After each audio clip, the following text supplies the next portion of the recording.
Phone call.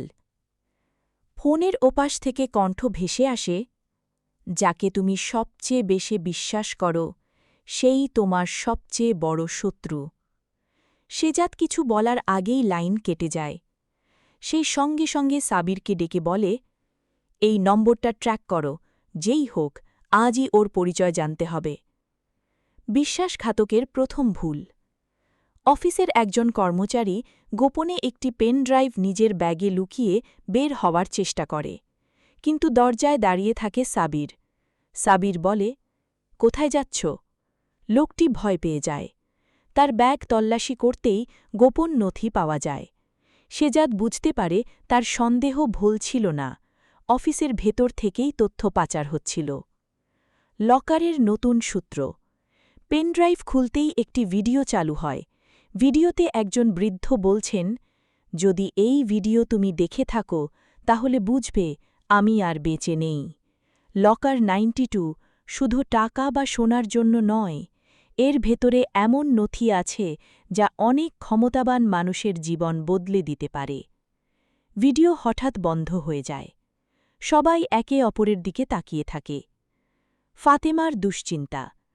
Fatema শেজাদের দিকে তাকিয়ে ভাবে, যদিও সব জেনে যায় তাহলে কি আমাকে ক্ষমা করবে? ঠিক তখনই শেজাদ এসে বলে, তোমার চোখ বলছে তুমি কিছু লুকাচ্ছ। ফাতেমা উত্তর দিতে পারে না।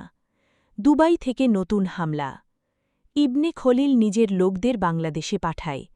তাদের নির্দেশ একটাই, লকার আগে, শেজাদ পরে। একটি কালো গাড়ি রাতের অন্ধকারে শহরে ঢুকে পড়ে। গোপন হামলা। শেজাদ অফিস থেকে বের হবার সময় হঠাৎ চারদিক থেকে গুলির শব্দ শোনা যায়। সাবির চিৎকার করে বলে, স্যার, নিচে ঢুকে পড়ুন। শেজাদ দ্রুত একটি গাড়ির আড়ালে আশ্রয় নেয়। সংক্ষিপ্ত কিন্তু তীব্র গোলাগুলির পর হামলাবাড়িরা পালিয়ে যায়। নতুন স্মৃতি। আহত একজন হামলাবাড়ির মুখ দেখে শেজাদের মাথায় হঠাৎ পুরনো একটি দৃশ্য ফিরে আসে। সে মনে করতে পারে, হামলার রাতেও এই লোকটিকে সে দেখেছিল। এর মানে একই চক্র এখনও সক্রিয়। শেষ দৃশ্য। রাত গভীর। একটি অন্ধকার ঘরে রহস্যময় ব্যক্তি একটি পুরনো চাবি হাতে নিয়ে হাসছে। তার সামনে দেয়ালে টাঙানো শেজাদের একটি ছবি। সে ধীরে ধীরে ছবির ওপর একটি লাল দাগ টেনে বলে, লকার 92-র শেষ চাবি এখনও তোমার হাতে নেই শেজাদ, কিন্তু খুব শীঘ্রই তুমি নিজেই আমার কাছে চলে আসবে। ঠিক তখনই দরজা খুলে আরেকজন ভেতরে আসে। ক্যামেরা তার জুতোর দিকে ফোকাস করে। সে বলে, বস, পরিকল্পনার দ্বিতীয় ধাপ শুরু হয়ে গেছে। শেজাদ আমাদের ফাঁদে পা দিতে যাচ্ছে। রহস্যময় ব্যক্তি মুচকি হেসে উত্তর দেয়, ভালো, এবার খেলার নিয়ম বদলে দাও। রাত গভীর। শহরের বাইরে একটি নির্জন বাংলোয় কয়েকজন প্রভাবশালী ব্যক্তি বৈঠকে বসে। একজন বলে, শেজাদ স্মৃতি ফিরে পেয়েছে। এখন ওকে থামাতে না পারলে লকারের সব তথ্য বের হয়ে যাবে। অন্যজন শান্ত গলায় উত্তর দেয়, ওকে মারার দরকার নেই, ওর সবচেয়ে কাছের মানুষদের ব্যবহার করলেই হবে। সবাই নীরব হয়ে যায়। অফিসের নতুন তথ্য। পরদিন সকালে শেজাদ আবার অফিসে আসে। সে সব কর্মচারীকে ডেকে বলে, আজ থেকে কোনো ফাইল অফিসের বাইরে যাবে না। পুরনো সব হিসাব আবার যাচাই করা হবে। একজন কর্মচারী অস্বস্তি প্রকাশ করলেও আরেকজন চুপচাপ ফোনে কারো কাছে খবর পাঠিয়ে দেয়। শেজাদ দূর থেকে বিষয়টি লক্ষ্য করে, কিন্তু কিছু বলে না। সাবিরের সন্দেহ। সাবির লক্ষ্য করে যে অফিসের একজন কর্মচারী বারবার বাইরে গিয়ে ফোন করছে।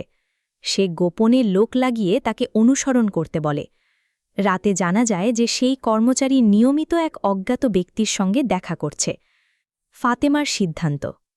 ফাতেমা আয়নার সামনে দাঁড়িয়ে নিজেকেই বলে, আজ না বললে আর কোনোদিন বলতে পারব না। সে শেজাদের ঘরের দিকে যায়। ঠিক তখনই একটি ফোন আসে।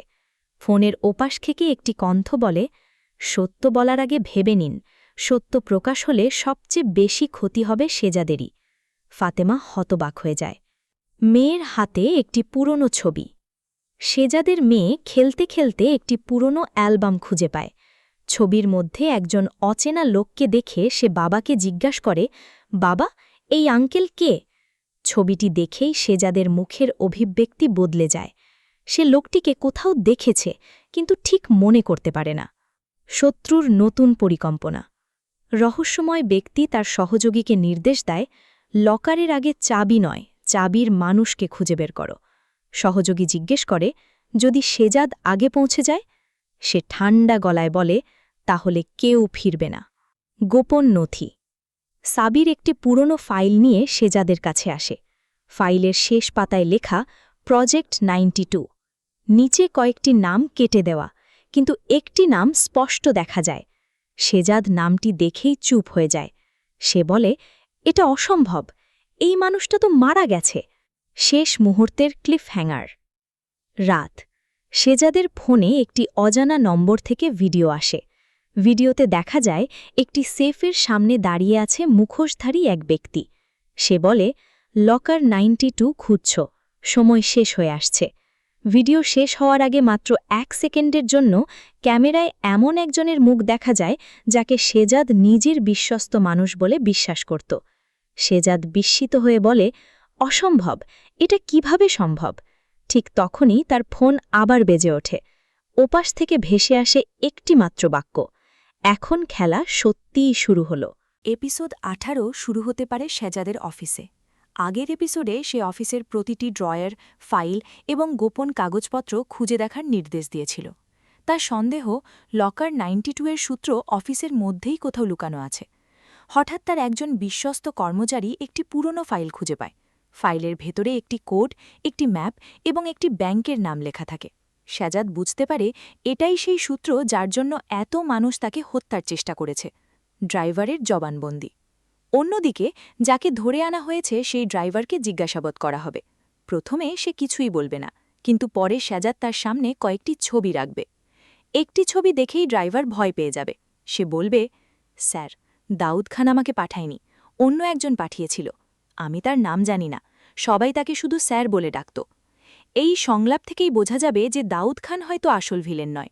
নতুন শত্রুর প্রবেশ। এপিসোডের মাঝামাঝি একজন নতুন প্রভাবশালী চরিত্রকে দেখানো হতে পারে। সে বিদেশে বসে ফোনে বলবে, শেজাদ ফিরে এসেছে, এখন থেকে একটাও ভুল করা যাবে না, লকারটা ওর হাতে যাওয়ার আগেই সব শেষ করতে হবে। দর্শক বুঝতে পারবে এতদিন যে শত্রুকে সামনে দেখা গেছে তার পেছনে আরও বড় একজন রয়েছে। ফাতেমার মানসিক লড়াই। ফাতেমা সারাক্ষণ অস্বস্তিতে থাকবে। সে ভাববে, আমি কি আজই সব সত্য বলে দেব, নাকি আরও কিছুদিন অপেক্ষা করব? তার মনে ভয় থাকবে, যদি শেজাদ জানতে পারে যে তার অনুপস্থিতিতে তাকে বাঁচানোর জন্য অন্য একটি বিয়ে হয়েছিল, তাহলে সে কিভাবে বিষয়টি নেবে? শেজাদের মা সত্য লুকিয়ে রাখতে পারবেন না। শেজাদের মা বুঝতে পারবেন যে সত্য আর বেশি দিন গোপন রাখা সম্ভব নয়। তিনি ফাতেমাকে বলবেন, যত দেরি হবে তত সমস্যাও বাড়বে। কিন্তু এখনই সব বললে শেজাদের মানসিক অবস্থার উপর প্রভাব পড়তে পারে। গোল্ড ব্যবসায় নতুন সিদ্ধান্ত। শেজাদ তার নতুন পার্টনারকে দায়িত্ব দিয়ে বলবে, আজ থেকে প্রতিটি চালান আমার অনুমতি ছাড়া বের হবে না। হিসাবের 1 টাকাও এদিক ওদিক হলে কেউ রেহাই পাবে না। এই সিদ্ধান্তে পুরনো ব্যবসায়িক অংশীদারদের মধ্যে অসন্তোষ দেখা দেবে। তারা গোপনে শেজাদের বিরুদ্ধে ষড়যন্ত্র শুরু করবে। দুবাইয়ের সংঘাত।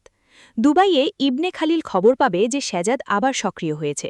সে রেগে গিয়ে নিজের লোকদের বলবে, বাংলাদেশে যাও, এবার ভুল করার সুযোগ নেই। এর ফলে বিদেশি চক্র গল্পে সক্রিয় হয়ে উঠবে। মেয়ের সঙ্গে আবেগঘন মুহূর্ত। বাড়িতে শেজাদ মেয়ের সঙ্গে সময় কাটাবে। মেয়ে হঠাৎ বলবে, বাবা, তুমি আবার কোথাও চলে যাবে না তো? এই একটি কথায় শেজাদ আবেগপ্রবণ হয়ে যাবে। সে মেয়েকে প্রতিশ্রুতি দেবে, এবার আর কেউ আমাকে তোমার কাছ থেকে দূরে নিতে পারবে না। স্মৃতির নতুন অংশ ফিরে আসবে। হঠাৎ একটি পুরনো জায়গা বা কোনো পরিচিত গান শুনে শেজাদের আরও কিছু স্মৃতি ফিরে আসবে। সে মনে করতে শুরু করবে, কে তাকে গুলি করেছিল, কে গাড়ি দিয়ে চাপা দিতে চেয়েছিল, হামলার আগে কার সঙ্গে তার শেষ কথা হয়েছিল। কিন্তু পুরো স্মৃতি ফিরবে না। অফিসে বিশ্বাসঘাতক। শেজাদ বুঝতে পারবে তার অফিসের ভেতরেই একজন গুপ্তচর রয়েছে। সে ইচ্ছাকৃতভাবে একটি ভুয়ো তথ্য ছড়িয়ে দেবে। কিছুক্ষণের মধ্যেই সেই তথ্য শত্রুদের কাছে পৌঁছে যাবে। এতেই নিশ্চিত হবে যে তার খুব কাছের কেউ বিশ্বাসঘাতক।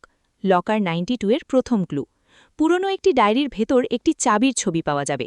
ছবির পেছনে লেখা থাকবে, যে সত্য খুঁজবে সে আগে নিজের মানুষকে চিনবে। এই কথার অর্থ বুঝতে না পারলেও শেজাদ বুঝে যাবে যে লকারের রহস্য অনেক গভীর। শেষের অ্যাকশন দৃশ্য। শেজাদ যখন একটি গোপন জায়গায় পৌঁছবে, তখন কয়েকজন অস্ত্রধারী তাকে ঘিরে ফেলবে। একটি তীব্র মারামারি ও ধাওয়া শুরু হবে।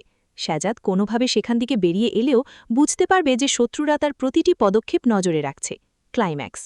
এপিসোডের শেষ মুহূর্তে দেখা যাবে একজন রহস্যময় ব্যক্তি একটি সেফ খুলে লকার 92 এর আসল চাবি হাতে তুলে নেয়। সে মুচকি হেসে বলে, শাহজাদ, তুমি অনেক দেরি করে ফেলেছ।